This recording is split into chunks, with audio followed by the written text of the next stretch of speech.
Hello, hello, hello! How are we doing? Are we excited to conclude 2025? I am. 2026, I already did the prep work, so 2026 will be a force to be reckoned with. I mean, I kind of hope so. Anyway, so today I want to do something special for you guys. So it's gonna be D12 individual signs, and I thought of something super interesting to wrap up 2025. What you need to leave behind in 2025 moving into 2026. I'm thinking habits, patterns, behaviors, but tailored to each of your individual signs based off general known attributes and personality or dominant traits. Obviously, with the tarot, we're gonna tackle 5 little parts, but each question will be different for each sign. So if you know your moon, rising, and other placements, you may watch those other signs, those other videos, because everybody will have different questions.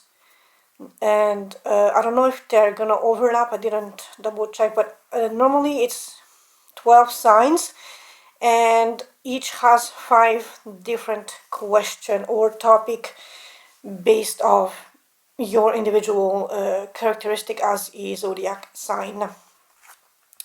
So I'm gonna have the, what is it called, Barbieri Zodiac Oracle somewhere in the center to, put the spotlight on you, my dear zodiac sign. The main deck, we are going back to a classic Once Upon a Time because I really love this deck. I love working with it. Clarifying deck will be the Van Gogh Tarot Oracle deck. So I got these off Temu, and I'm gonna link a name or a link. They have literally no name, and it's like, okay, so this is the logo on Temu itself.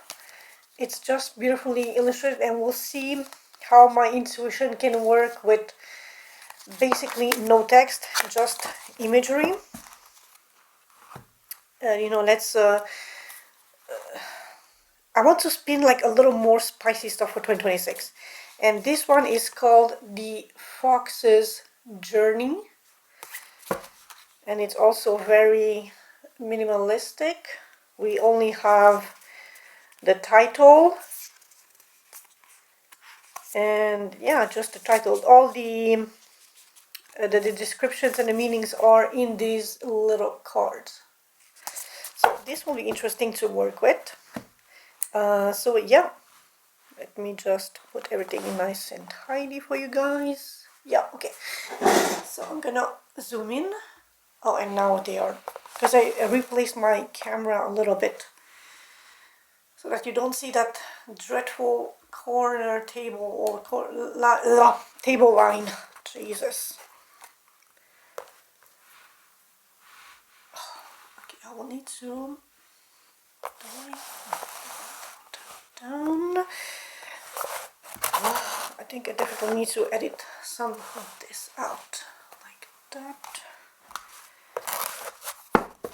Oh, and wait, this one is the one. It's like the cover poster.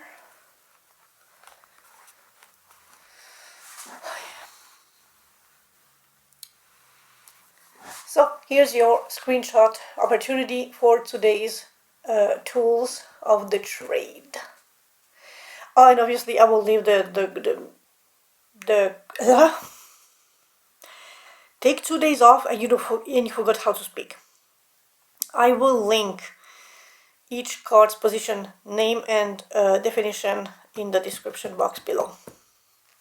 Catch you in 2 seconds.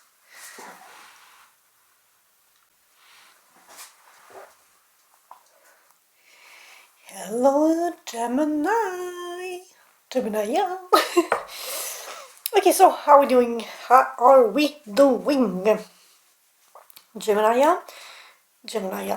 Gemini, on behalf of you and other air signs, I would like to very much thank you from the bottom of my heart for encouraging me and my humble little channel during the Advent Christmas calendar event. Oh, okay, Gemini is moving to a safe space. That's good. Whatever you're leaving behind, I'm happy that you are headed to a safer space. And so thank you for the views on my various, oh, are you leaving a dire situation? That would be really good if you're leaving poverty or being locked out of the cold, a bad breakup or such things in the past. So yeah, thank you for watching my videos. Thank you for encouraging me, of showing me that I'm doing this for a reason. And just to, like, thank you. Air signs a lot encouraged me during that event, and I'm deeply appreciative and thankful for your presence on my channel. Sorry. So you are moving away from either a very just hands-on practical dire situation with poor finances or abandonment, breakup, and you are a little bit isolating yourself, but it's in to see the light within yourself, to find wisdom, to find solace and healing. So it's not a bad isolation. And even if you are alone after this thing, if you can recenter yourself, you can be on the road again and find new opportunities. Working on your stability, that is always good. On your money. So that's for Gemini. Yikes. Okay, so the Five of Pentacles might heavily resonate with a broken heart situation. So like I said, a very bad breakup. And this situation could have been heavily a wish fulfillment for you, a wish granted, or a wish that didn't fulfill, didn't come true as you would have expected or just desired, because you're moving away from that, secluding yourself, moving into safer waters, diving deep within yourself to analyze the situation and heal and find solace, guidance, and wisdom, and just heal from it all, which, especially considering the period of time that we are in, the holidays, it hurts especially bad. So my heart goes out for you guys.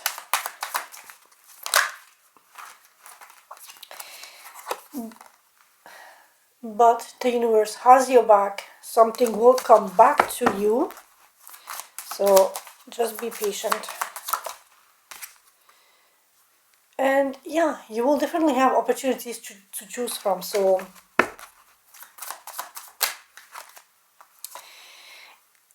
you might be very much discontent and bored and dissatisfied at this time, but it's gonna be okay. Communication will come your way, things will pop out, pop off, things will realign, things will change. So don't be sulking in that energy. You don't want to attract, and again, the Eight of Wands twice now. Allow change to come your way and guide you and bless you with new opportunities, new roads, new paths, new things that you want to embrace and welcome into your life in 2026.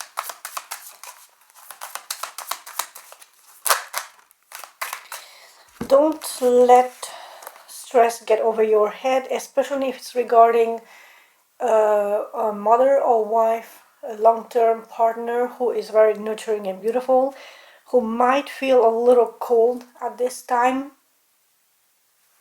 Try to see what went wrong and what you can repair, mend, how you can proceed with that, so that you put things back on track, back on the balance. So these were the shuffle messages. You will definitely get back to justice and order and structure and stability if you take the time to communicate and heal. That's very important.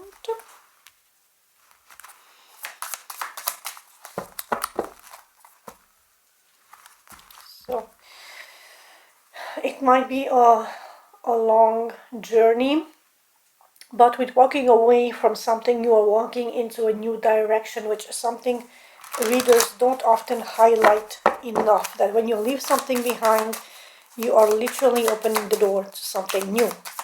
And you don't know what's past that bridge, past that road, up ahead. Could be victory. Could be victory. Could be options. Be careful with this though. And could be nice collaboration. So take that route. Open yourself up, and yes, it's heavy, yes, it's hard to walk away, but change is required if you want things to go differently in your life. Put in the work and you will be compensated. You will have new inspiration, new fire, new motivation to do things. I don't want more. If this is in regards a high-level commitment partner with the lovers or a choice, be careful in how you tackle the choice, the effort and the work that you put into it. You want to reach that Ten of Pentacles, that happily ever after home stability situation, but you will need to allow change into your life for that.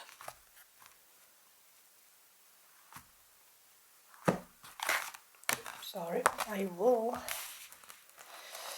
So, Gemini. Leaving behind scattered air Gemini, your curious and adaptable mind thrives on variety, but can scatter into indecision and superficiality. That was your Seven of Cups energy. You need to be cautious.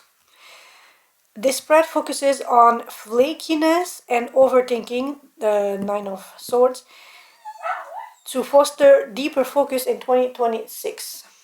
So, it's gonna be a 5-card spread. 1, 2, 3, 4, 5. And if you follow me, you know me that I always like to, have a clarifier to give context to things. Then, watch out for being overburdened and just taking too much on your plate. Also, if the cards are in reverse, that was me accidentally mishandling the deck. I will read the cards in upright position only, or most of the time. And this time especially, I know that I mishandled because I saw a lot in reverse. So yeah, upright. The distracted thought. What mental chatter prevents commitment to one path? Page of Wands is basically the incarnation of that distractive thought. The Page of Wands will see a butterfly and will go chase it because, oh my god, novelty. And because of that, you have to balance a lot of things on your plate.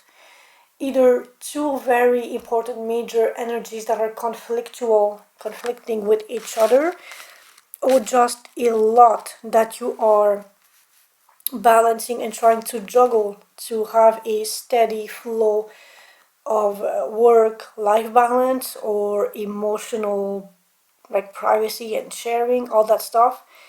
But it's in regards of you being too scattered, too distracted, too everywhere, too enthusiastic, just chasing funs and thrills and things that feel good, that come at the cost of a weight when you need to juggle that energy with things that are more grounded, more serious, more demanding. Give me a moment. Okay, so let's get some clarifiers for that scattered energy. With the Page of Wands, I'm also thinking like if you're participating in a lot of projects, a lot of creative work, you will need to balance how much time and attention you give to each project. King of Swords, you need to be very mindful, decisive, and structurally very committed to following a path a schedule, a calendar, be very strategic, very planning, very discerning of where you let your time and your energy flow, especially on the work front. With the Seven of Pentacles, you need to look into previous patterns of where you commit yourself, where you promise to commit yourself, how you handle those things, and what you learn, what you can learn and adapt from previous situations.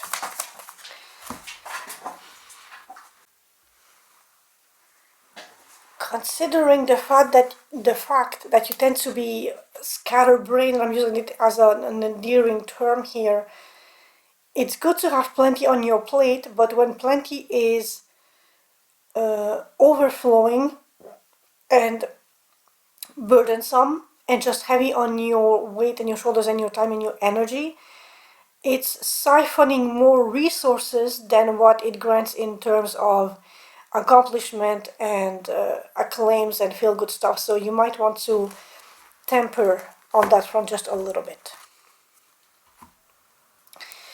The dual pattern. How does your adaptability turn into inconsistency in relationships? You need a bit of a break on that front to reflect on things. Again, going back to your Seven of Pentacles, reflect on past behaviors, patterns. Oof, oy vey.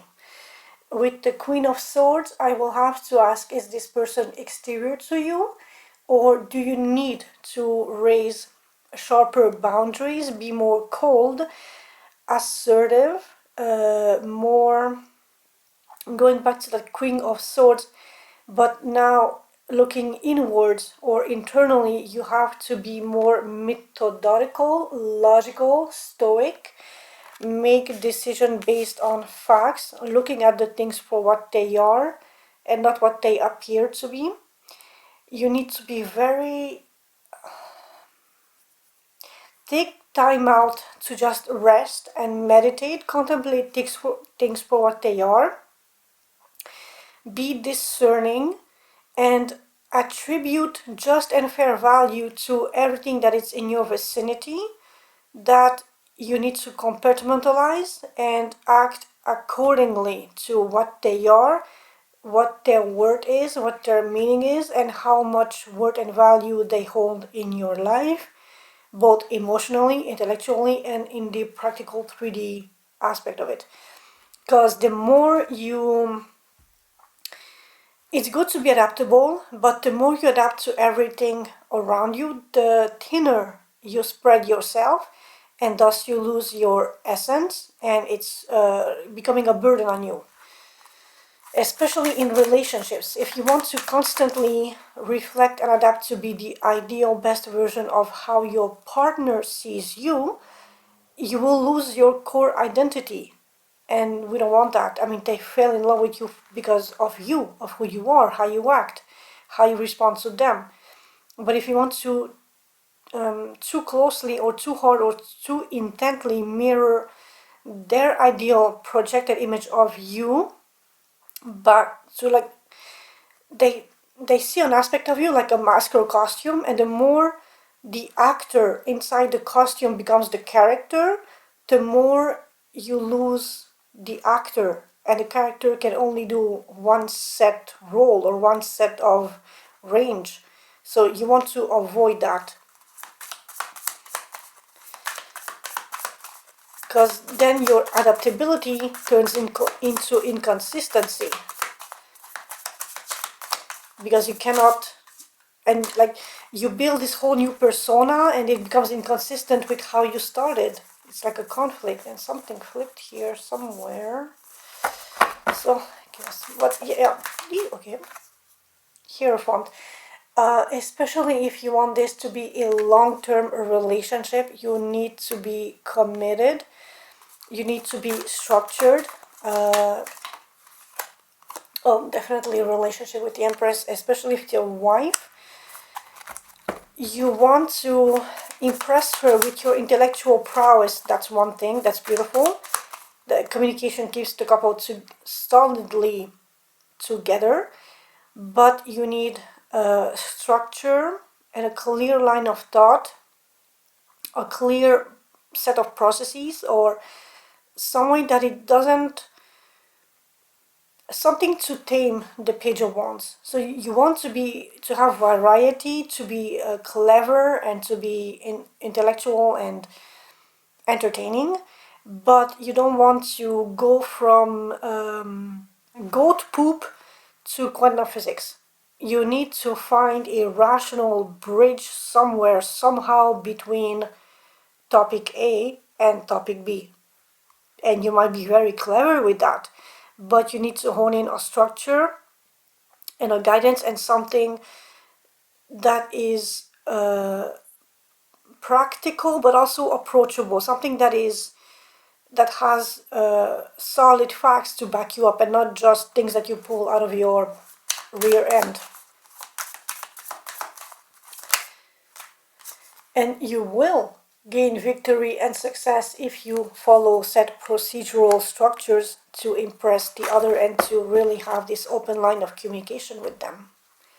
And to show that yes, you can be diverse and adaptable to situations, but with a clear set of rules and of processes and structures. The gossip habit.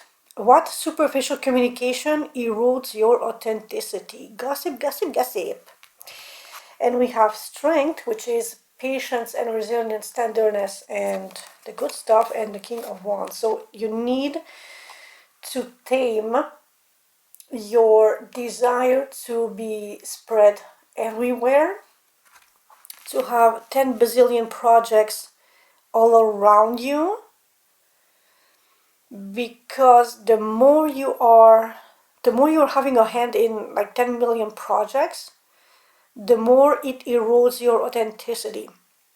So you have a podcast, you have a YouTube channel, you have TikTok, you have Instagram, Threads, you're working on a novel, you're working on a short movie with the friends, whatever things that you're doing. Oh, and you have your work at the office too, to bridge with the club or whatever, sports gym bros. The more you are spreading yourself everywhere, the more everybody has this specific image and caricature and character of you that you need to maintain and keep when you are with them, and that might clash with who you are internally. So it's like superficial things that you maintain that don't have actual value at the core, because you are diminishing your own inner light and persona. So you need to tame the fire of the King of Wands, make judicial choices in how to invest, when to invest, and how to be resilient, patient, and just taming the beast of always wanting to jump into action and creating things and doing things, so that you can invest that precious sacred fire in things that are meaningful, that are based, that have worth and value, that are not asking you or prompting you to dilute yourself in 10,000 directions to keep appearances up, because that will directly lead to your 10 of Wands energy, which is exhaustion, stress, and being overburdened. Also, if you are the very flirty and playful kind of energy, you need to tone down just a little bit and read the room. Who deserves that energy, in what capacity, so that they're not having false impressions of you, that you are not openly fanning the fires of useless gossip around you. And we have the Four of Cups. It might be a little bit boring, a little bit dissatisfying to tone down that scattering energy, but it's for your greater good. You will appreciate it down the line. And again, strength. So literally strength on strength. You really need to slow down, be patient, be resilient, calm, and center yourself, and halt the overdrive passion of the King of Wands to really, really hone in what needs your attention, your time, your passion, your energy, what deserves this rush into action so that you are not spreading yourself so thin that you cease to be who you are. The release lesson. What grounding technique will quiet your restless mind? And don't let it reach the Ten of Wands, which is overburden and overstress. You need to cut something. Here with that card, you need to adapt and change and drop some of that weight off your shoulders. So like I was saying, utilize the wisdom of the King of Swords and the Hierophant, maybe seek the guidance of an Empress, and then your own inner strength, your own inner patience and resilience to to slow down the chariot just a little bit, so that if you need to take a turn, you can take the right turn without costing a horse and half a chariot. But you need to also drop all the excess of wherever you are spreading yourself too thin because you want to do everything all at once. Which actually, watch that movie. I know it's like a Chinese actress, the lead, Everything All at Once. Google it, you will find it. Like she runs this laundromat with her husband. She has a daughter, and it's just before New Year's Eve, and they're having something, and somebody reaches out, and it's like this whole beautiful, chaotic, metaphysical, but really grounded, sort of messy movie. That's you basically, and you don't want to be everywhere all at once at the same time, because you are losing your core self identity.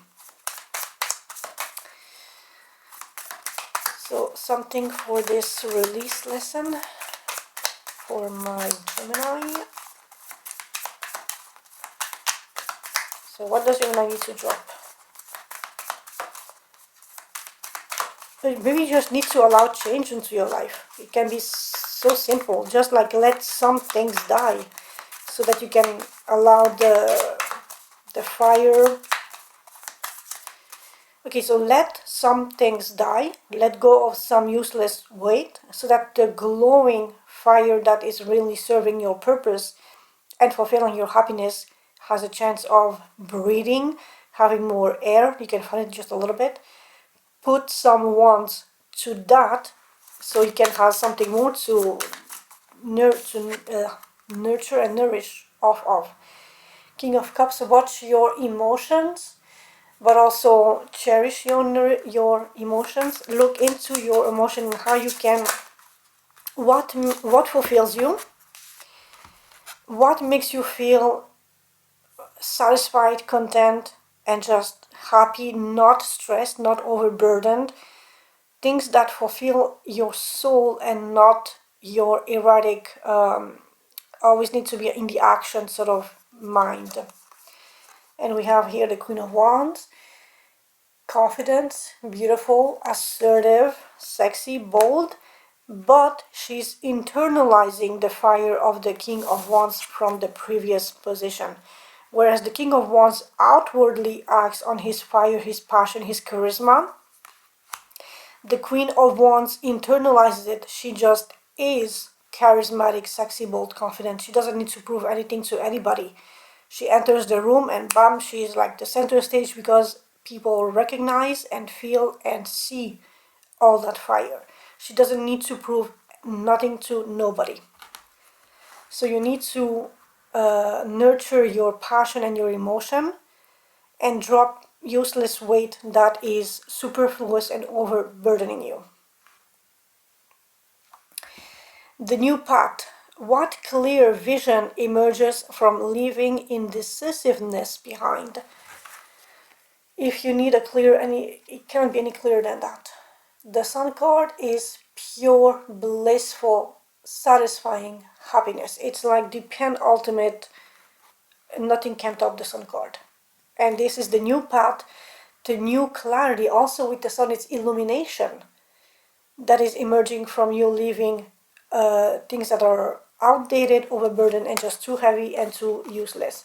And holy fuck, do we have like a power couple almost. Also, you do have the Empress. Didn't we have the Empress somewhere? No? Okay. Yeah, no, we have the Empress, and now we have the Emperor, so divine counterpart. But with the Emperor, you are taking charge. You are. So I'm not sure where my camera cut off because the battery just died on me, but so I not changed it.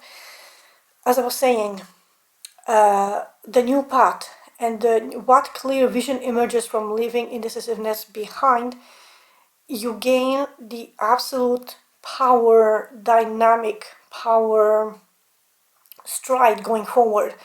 With the Emperor and the Sun, you have clarity, you have objective, you have structure, you have intellectually the roadmap, you have the capability of reaching the end goal of said roadmap, of getting your goals in the way that you want, and having the maximum return on the investment of whatever fire energy you invest in. It's like you will be the Jeff Bezos of the world. You are no longer just the CEO with the King of Wands. You are the actual owner of whatever this situation implies or is for you.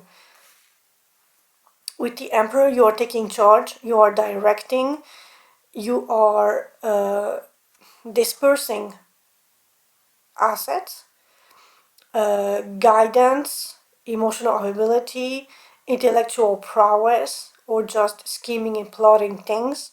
You have the resources, financial, you have the methodology with the Hierophant, you have the structure also with that, you have the clear goal and vision with the Chariot, you have the background knowledge with the Seven of Pentacles, the clear vision plotting mastermind of the King of Swords, you have the fire of the King of Wands, and it's all in there, and it's literally the finish line. You're almost hitting that finish cord thingy when they have in the marathon races. But you need to drop some weight, some semblance of excess, and some things that are tempting but are spreading you thin and taking away valuable energy and resources from things that are more valuable on the long term. With all that, justice popped out, so it will be balanced, it will be fair, and by fair means you give a certain amount, you receive the same but in a different capacity, so it's fulfilling for both ends of the party.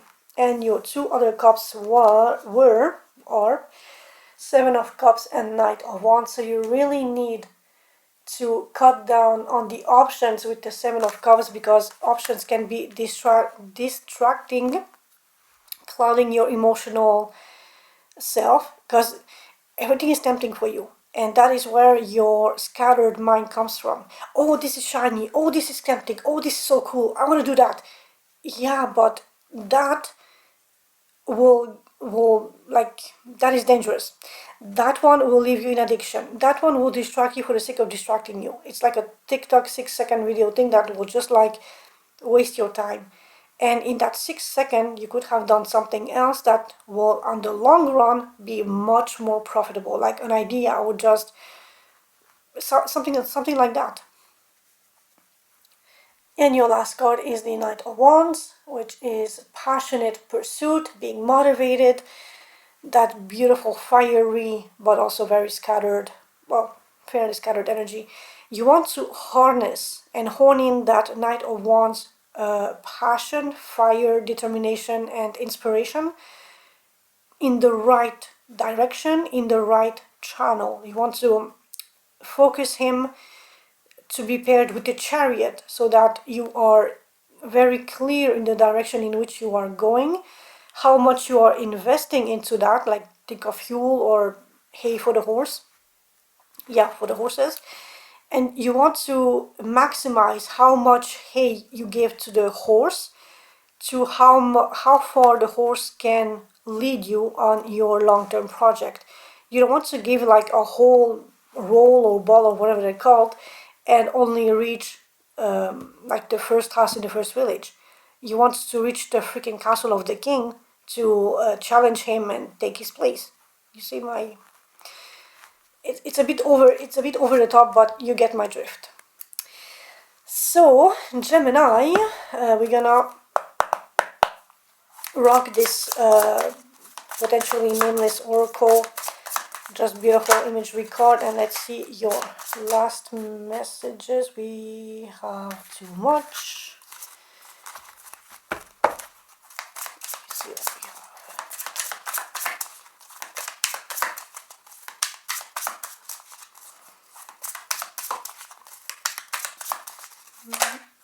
Okay, that looks interesting.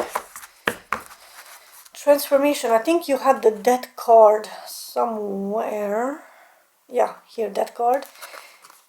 The butterfly needs to change from the caterpillar to the chrysalis to the butterfly. So take a time out to change. And also it's second card is victory on top of the mountain.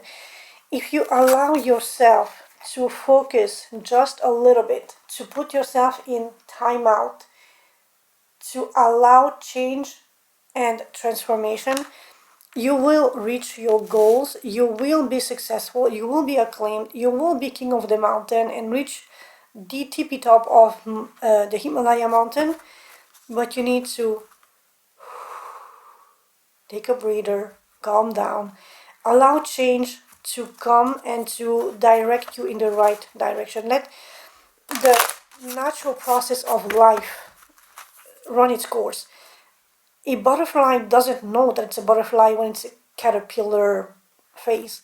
It just eats the leaf, follows the natural process, goes into a chrysalis or something, and then emerges as a butterfly and has its butterfly moment. But you need to allow things to progress at their natural pace, their natural course, without forcing and without spreading yourself thin. Last card from the Fox's Journey. Reflection. Yeah, you are really strongly encouraged to reflect on the past, on how you were doing things, on how they benefited you or not, and how you can change things proceeding forward so that you are benefiting at the maximum level from that. And let me read. Reflection. Mirroring truth, self-image. When I said that don't invest in being the character that people have in their heads of you, but be your authentic self, so that it's not costing you so much energy to keep track of who has what vision of you. The world is your mirror. Accept the truth staring back at you, and don't become a character, just you. And the more you impose your true inner core self onto whoever is in your life or taking your time, the easier it becomes to accept yourself, to love yourself, and just not having to spread yourself thin to be the reflection of others' visions or interpretation of you when you are with them. Because that can easily become overburdensome, and then you lose track of who you are. And the line demands so much energy that you have to juggle, and you waste your precious fire and your precious energy because you're scattered in, okay, but Tom sees me as this, and then Julia sees me like that, and Peter sees me like this, my grandma wants that of me, my uncle, blah blah blah. You want to be just you with your capacity, your wittiness, your curiosity, your fire, without being everybody's puppet in the grand scheme of things. So, Gemini, thank you so very much for having been here with me. Thank you for allowing me to read for you guys. Thank you for supporting my channel. And I will definitely see you in 2026. Peace out. I love you. And thank you so very much for supporting my humble little channel. Ciao, ciao. And I'll see you in 2026. And I think I said that. Ciao.